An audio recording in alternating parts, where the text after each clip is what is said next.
I had been planning this moment for weeks. Sitting in the bathroom, listening to Thomas whisper his instructions to Patricia, I felt a cold satisfaction wash over me. They had no idea that I knew everything.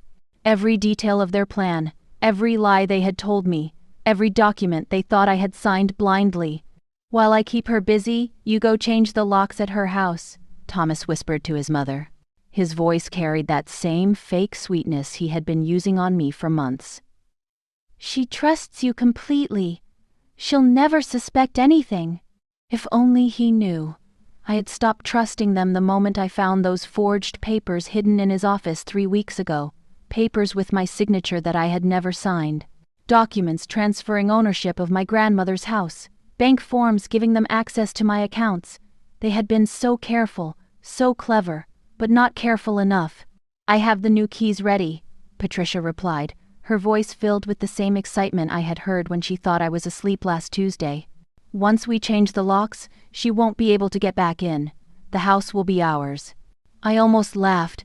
They were walking straight into the trap I had spent weeks preparing. While they thought they were playing me, I had been recording every conversation, photographing every document, building a case that would destroy them both. "Perfect," Thomas continued. "I'll take her out for a long birthday lunch, maybe shopping after. That should give you plenty of time to change all the locks and get the paperwork ready." The paperwork? They had no idea that every document they thought was real was actually a fake I had prepared with my lawyer. The real papers were safely locked away in a bank vault, along with recordings of their private conversations and photos of Thomas with his girlfriend. Yes, I knew about her too. I knew about everything. "What about the neighbors?" Patricia asked. "What if they see me?" "Tell them Elena asked you to change the locks for security reasons. They all know you're her mother-in-law. They trust you just like she does." The neighbors. My sweet elderly neighbors who had already agreed to call the police the moment they saw Patricia at my house. The same neighbors who had been watching Thomas come and go with strange women while I was at work. They had been trying to tell me for months, but I had to discover the truth myself. "She's so naive." Patricia laughed, and I felt that familiar anger burn in my chest. "She actually believes we care about her. Poor little Elena, always so trusting, always so grateful for our love and support." Naive. That's what they thought. That's what they had always thought. Poor, stupid Elena, who inherited a beautiful house and needed their guidance. Elena, who was so desperate for family that she would believe anything they told her. They had no idea that I had been recording this conversation, just like I had recorded dozens of others. "That's what makes this so easy," Thomas replied. "She signed those papers last month without even reading them. She thinks they're just insurance documents, but they give us legal access to everything. Those papers. The ones I had pretended to sign while actually signing completely different documents. The ones that would give them access to nothing while providing me with evidence of their fraud. My lawyer had been very thorough in helping me prepare the trap. The timing is perfect too," Patricia added. "With her birthday today, she'll be emotional and distracted. She won't notice anything unusual." Emotional and distracted. I was emotional, but not in the way they expected. I was angry, furious, but also strangely calm. Today was the day their lies would finally catch up with them. Today was the day I would stop being their victim and become their worst nightmare. And tomorrow, when she tries to get into her house and can't, we'll act just as surprised as she is," Thomas said. "We'll comfort her, help her figure out what happened, maybe suggest she stay with us while we sort everything out. Tomorrow. They thought they had tomorrow. They thought they had weeks, months, maybe years to slowly steal everything from me. They had no idea that in about 2 hours, they would both be in handcuffs. By then it will be too late," Patricia finished. "The house will legally be ours, and there won't be anything she can do about it." "Too late," I almost smiled. It was already too late, but not for me. It was too late for them. They had made their choice months ago when they decided to destroy the woman who had loved them both unconditionally. Now they would face the consequences. "I should go now," Patricia said. "The sooner I change those locks, the sooner we can move forward with the rest of the plan." "Yes, go. Go straight to my house where Detective Rodriguez and his team were waiting. Go try to change locks that had already been changed by a real locksmith yesterday. Go discover the surprise I had left for you in my living room. Be careful," Thomas warned. "And remember, if anyone asks, Elena requested this for security reasons. You're just being a helpful mother-in-law. A helpful mother-in-law. The woman who had spent 6 years pretending to love me while planning to steal everything my grandmother had worked for. The woman who had held me while I cried about wanting children, knowing she was going to make sure I lost everything that mattered to me. Don't worry about me, Patricia replied. I've been planning this longer than you have. I know exactly what to do. Longer than he had. That confirmed what I had suspected. This wasn't Thomas's idea. Patricia had been the mastermind from the beginning. She had probably been planning this since the day Thomas introduced us, maybe even before that. I heard footsteps moving toward the front door. Patricia was leaving. She was walking straight into the trap I had spent weeks preparing. In 30 minutes, she would be calling Thomas in a panic. In an hour, they would both realize that their victim had become their hunter. The front door closed. Patricia was gone. Now it was just Thomas and me, and he had no idea that I knew everything. No idea that I had been 3 steps ahead of him for weeks. No idea that his loving, trusting wife had become his worst enemy. Elena? Thomas called out sweetly. Are you okay in there, birthday girl? Your mother just left to run a quick errand, but she'll be back soon. Are you ready for your special birthday lunch? My mother. The woman who was about to discover that her prey had teeth. I looked at myself in the bathroom mirror and smiled. Today was my birthday. Today was the day I gave myself the best present I could imagine. Justice. Just a minute, I called back, my voice perfectly calm. I'll be right out. I opened the bathroom door and walked toward my lying husband, ready to give the performance of my life. I met Thomas on a rainy Tuesday in October, 6 years ago. I was sitting in a coffee shop, sketching designs for a client, when this handsome man with perfect teeth and expensive shoes approached my table. He said my artwork was beautiful. He said I was beautiful. After months of loneliness following my grandmother's death, his attention felt like sunshine breaking through clouds.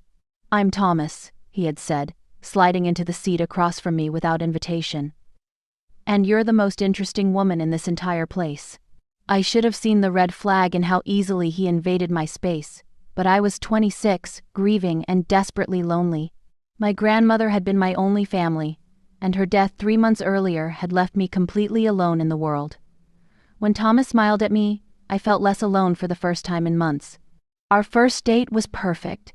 He took me to an expensive restaurant, ordered wine I couldn't pronounce, and listened to every word I said like it was the most important thing he had ever heard. He asked about my work, my dreams, my family. When I told him about inheriting my grandmother's house, his eyes lit up with what I thought was genuine interest. She must have loved you very much, he said, reaching across the table to touch my hand. A Victorian house in that neighborhood? That's incredible. You're so lucky. Lucky. That word should have warned me, but I was too busy falling in love with his attention, his charm, his apparent fascination with everything about me. He made me feel special in a way I had never felt before. Within 2 weeks he was staying at my house most nights. Within a month, he had moved in completely. He said he couldn't bear to be away from me. He said my house felt more like home than anywhere he had ever lived. He said we were meant to be together. This place has such good energy, he would say, running his hands along my grandmother's antique furniture. I can see why she left it to you. It's perfect for raising a family.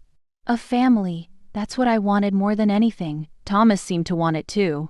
He talked about our future children, about how they would play in the big backyard, about how we would fill the empty bedrooms with laughter and love.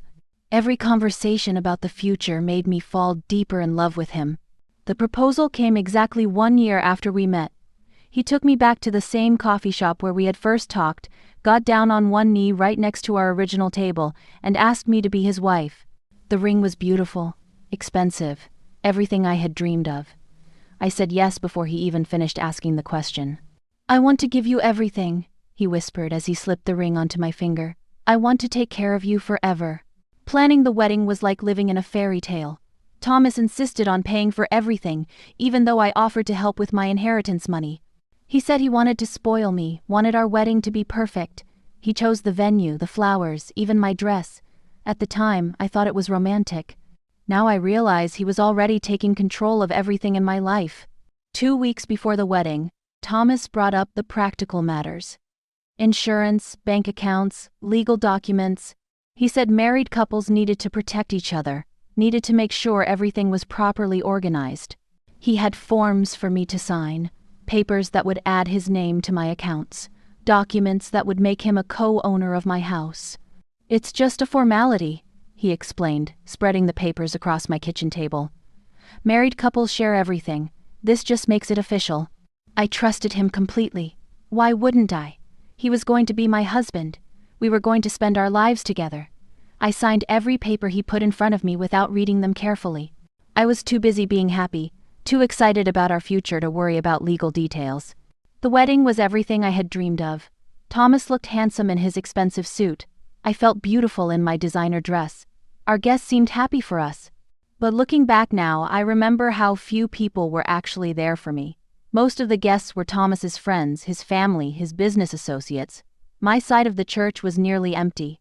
"Don't worry about it," Thomas had said when I mentioned feeling sad about having so few people. "You have me now. You have my family. We're all the family you'll ever need." His family. That's when I first met Patricia. She arrived at our engagement party like a queen making an entrance, perfectly dressed, perfectly polished, with a smile that never quite reached her eyes. She hugged me like we were old friends, called me daughter, told everyone how lucky Thomas was to have found such a sweet girl. "Elena is exactly what our family needs," she announced to the room. "So young, so trusting, so grateful for love and guidance." At the time, I thought she was being kind. Now I know she was already sizing me up, already planning how to use my gratitude and loneliness against me. She had probably been looking for someone exactly like me for years. Someone with money but no family. Someone desperate enough for love to ignore warning signs. After the wedding, Patricia became a constant presence in our lives. She would drop by unannounced, always with some excuse about wanting to help or spend time with her new daughter-in-law. She offered to help me organize my finances, suggested I let her handle some of my paperwork since she had experience in banking. She said it would give us more time to focus on our marriage. "You're so busy with your art," she would say, gathering up bills and documents from my desk. "Let me take care of these boring details. That's what mothers are for." I was grateful for her help. I had never had a mother figure before, and Patricia seemed genuinely caring. She remembered my birthday, brought me soup when I was sick, listened when I talked about wanting children. She felt like the family I had always wanted. But now I understand that every kindness was calculated. Every helpful gesture was designed to gain more access to my life, my money, my house. While I was falling in love with having a mother figure, she was studying my weaknesses, learning how to manipulate my emotions, planning how to steal everything I owned. They had been playing a long game from the very beginning, and I had made it so easy for them. Patricia drove away from my house exactly as planned, her silver sedan disappearing around the corner, while Thomas hummed happily in the kitchen, preparing what he thought would be my last birthday lunch in my own home. If only he knew what his mother was about to discover. I had spent 3 weeks preparing for this moment, 3 weeks of careful planning, secret meetings, and setting up the perfect trap. While Thomas and Patricia thought they were manipulating me, I had been building a case that would destroy them both. The first thing Patricia would notice when she reached my house would be the locksmith's van parked in my driveway. Not just any locksmith, but Detective Rodriguez's brother-in-law, who had agreed to help with our operation. He would be sitting there in his official uniform, looking completely legitimate, ready to tell Patricia that the homeowner had already requested new locks for security reasons. But that was just the beginning of her problems. When Patricia tried to use her copied keys to enter my house, she would discover that I had already changed all the locks yesterday. The keys Thomas had secretly made copies of months ago would be completely useless. She would have to explain to the locksmith why she was trying to break into a house that wasn't hers. That's when she would probably try to call Thomas, panicking about the unexpected obstacle. But Thomas wouldn't answer his phone because he would be too busy trying to keep me distracted with birthday celebrations. Patricia would be on her own, forced to make decisions without her son's guidance. If she somehow managed to convince the locksmith to let her in, or if she found another way inside, that's when she would discover the real surprise I had prepared for her. My living room had been transformed into a gallery of evidence. Every wall was covered with photographs, documents, and printed emails that exposed their entire scheme.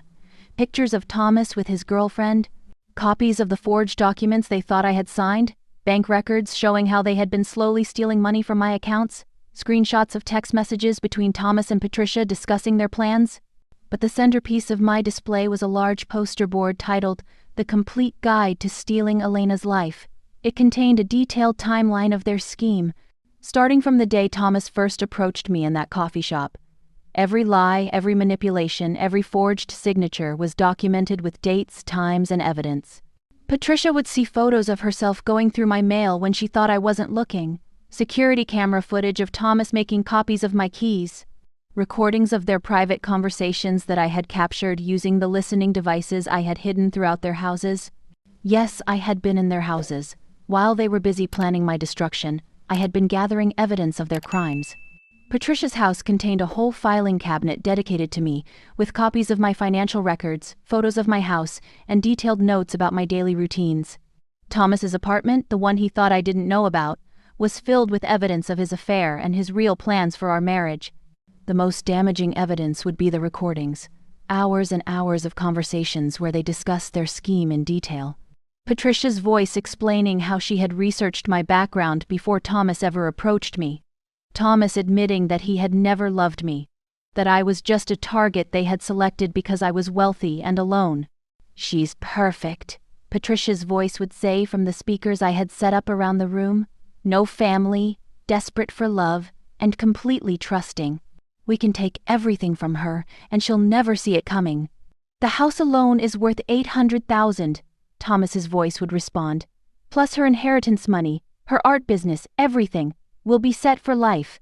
But the recording that would destroy Patricia the most was the one where she laughed about my desire to have children, where she called me pathetic for wanting a family so badly, where she and Thomas discussed how they would string me along for years, letting me hope for children while they slowly stole everything I owned.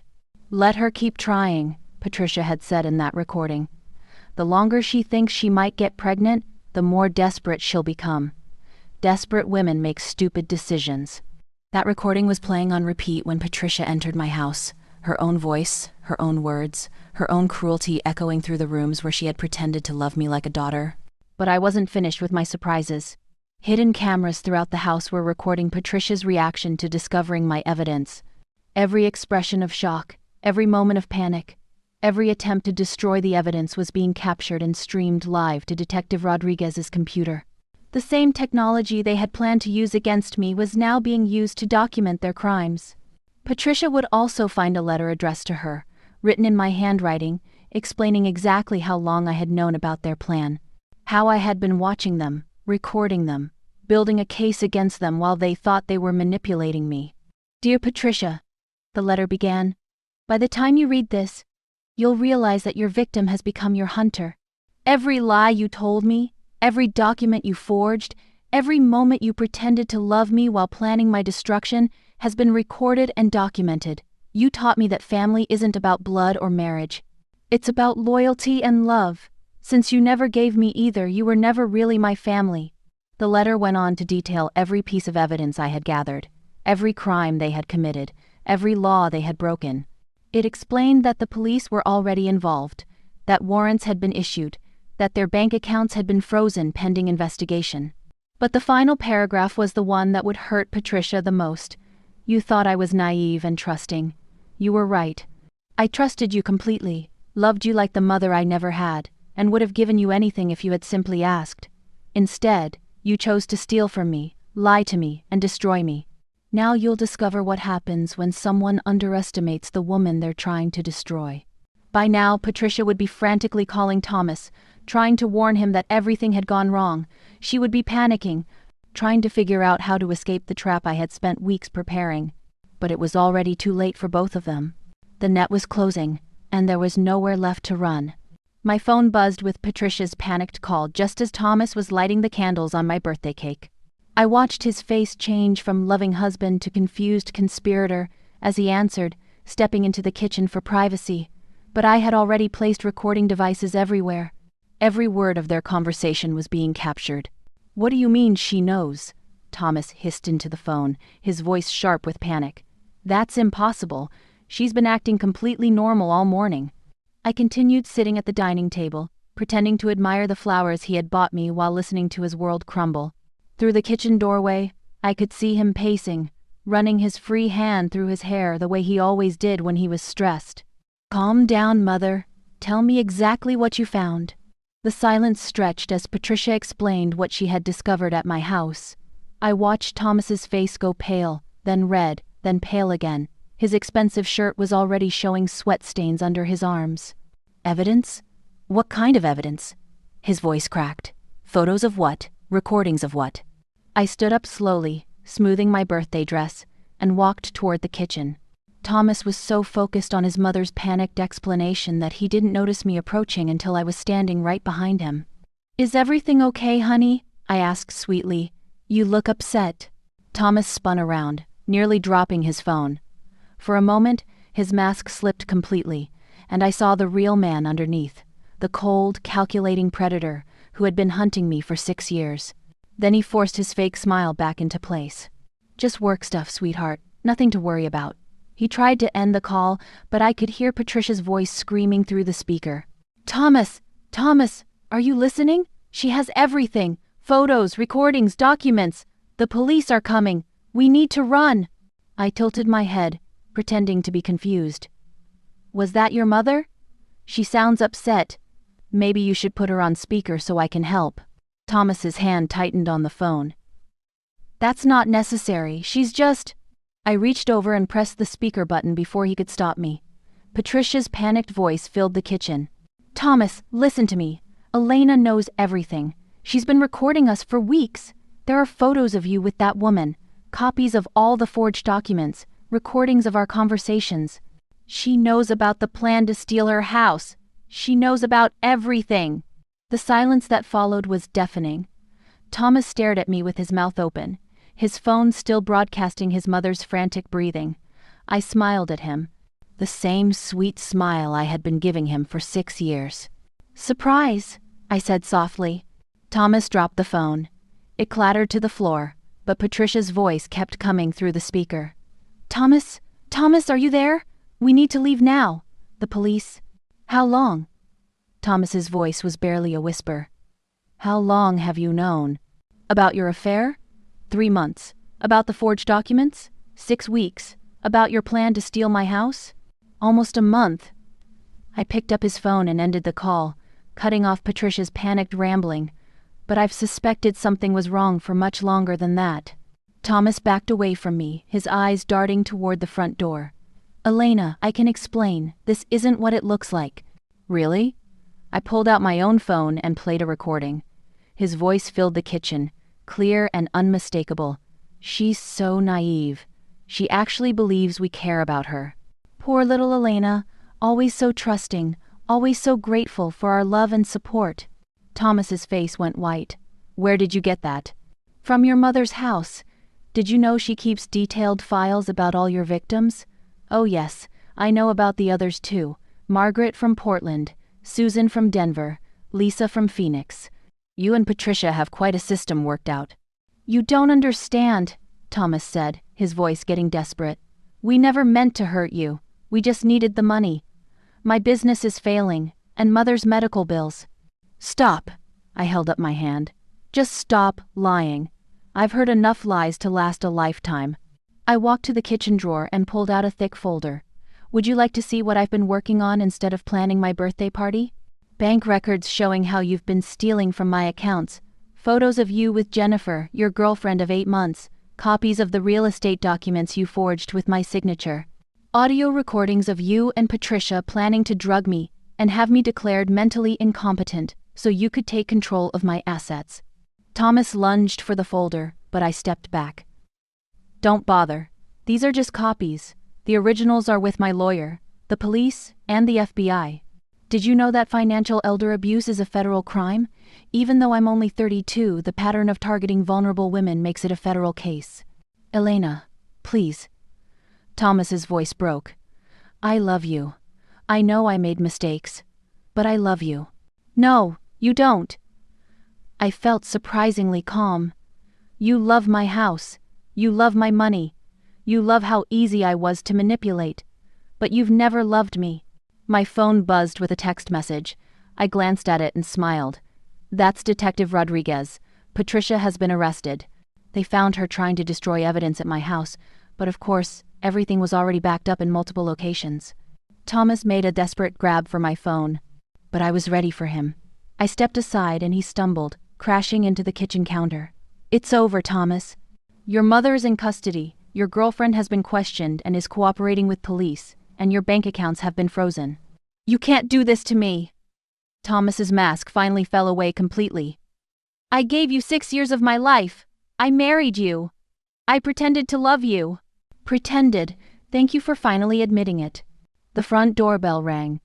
Through the window, I could see police cars in my driveway. Thomas saw them too, and made a run for the back door, but I had anticipated that as well. "I wouldn't," I called after him. "Detective Martinez is waiting in the backyard." Thomas stopped, trapped. He turned back to me with pure hatred in his eyes. "You think you're so smart. You think you've won, but you'll never find anyone who loves you like I did." I laughed, a real laugh for the first time in months. "Thomas, you never loved me at all, and that's exactly why I'm going to be fine." The police knocked on the front door. I walked past my husband of 6 years, the man who had stolen my trust, my money, and my peace of mind, and went to let justice in. Detective Rodriguez stepped through my front door with 2 other officers, their presence filling my living room with an authority that made everything feel real for the first time. Thomas stood frozen in the kitchen doorway, his expensive birthday shirt now wrinkled and stained with sweat, looking nothing like the confident man who had whispered his plans to his mother just hours earlier. "Elena Martinez?" Detective Rodriguez asked, though we had been working together for weeks. "We're here to arrest Thomas Martinez and Patricia Martinez on charges of conspiracy to commit fraud, forgery, identity theft, and attempted grand larceny." "Thomas is right there," I said, pointing to my husband who looked like he might collapse. "Patricia is already in custody at my house, I assume?" "Yes, ma'am. She's been arrested and is being processed downtown." Detective Rodriguez approached Thomas with handcuffs ready. "Thomas Martinez, you're under arrest. You have the right to remain silent." As the detective read Thomas his rights, I watched my husband's face cycle through emotions I had never seen before. Panic, rage, disbelief, and finally, a cold hatred directed entirely at me. This was the real Thomas, the man who had been hiding behind 6 years of fake smiles and false declarations of love. "This is insane," Thomas shouted as the handcuffs clicked into place. "She's my wife. She's having some kind of breakdown. You can't believe anything she says." "Actually, we can," Detective Rodriguez replied calmly. "We have hours of recorded conversations, forged documents with your fingerprints, bank records showing unauthorized transfers, and testimony from your girlfriend Jennifer, who's been very cooperative about your plans to leave the country once you stole Mrs. Martinez's assets." Thomas's face went white. "Jennifer talked?" "She talked a lot," I said, stepping closer to him, "especially about how you promised to divorce me and marry her once you had my money. She was very upset to learn that you've done this to other women before. Apparently she thought she was special." "You destroyed everything!" Thomas screamed at me, struggling against the handcuffs. 6 years of marriage! 6 years of building a life together!" 6 years of lies, I corrected. 6 years of you and your mother planning to steal everything my grandmother worked for. 6 years of me loving people who saw me as nothing more than a target. Officer Chen stepped forward with an evidence bag. "Mrs. Martinez, we'll need the recording devices and any other evidence you've collected." I handed over the small recording device I had been wearing all morning. This captured his conversation with Patricia about changing the locks, plus his confession just now. "Everything else is already in your possession." As they prepared to take Thomas away, he turned back to me one last time. "You'll regret this, Elena. You'll spend the rest of your life alone, and you'll remember that I was the only man who ever loved you." "No, Thomas," I said quietly. "You were the only man who ever tried to destroy me. There's a difference." After they took him away, Detective Rodriguez stayed behind to wrap up the details. "The investigation will take several months, but with the evidence you've gathered, this should be a straightforward case. Both Thomas and Patricia are looking at significant prison time." "What about the other victims?" I asked. "Margaret, Susan, Lisa?" "We've contacted them all. Your evidence has helped us connect Thomas and Patricia to at least 4 other cases across 3 states. They've been running this con for over a decade, targeting women who inherited money or property and had no close family to protect them. I sat down heavily on my couch, the weight of everything finally hitting me. I can't believe I fell for it. I can't believe I was so stupid. You weren't stupid, Detective Rodriguez said firmly. You were grieving and lonely, and they exploited that. These people are professionals. They study their victims, learn their weaknesses, and use their emotions against them. The fact that you figured it out and fought back makes you incredibly strong. Over the next few hours, I gave my final statement and signed the last of the paperwork. The house felt strange and empty without Thomas's presence, but for the first time in months, it also felt peaceful. The constant tension I had been carrying, the feeling that something was wrong, had finally lifted. 3 months later, I sat in a courtroom watching Thomas and Patricia receive their sentences. Thomas got 12 years for fraud, forgery, and conspiracy. Patricia got 15 years, as the mastermind behind multiple schemes. Their lawyer had tried to argue that I had entrapped them, but the evidence was overwhelming.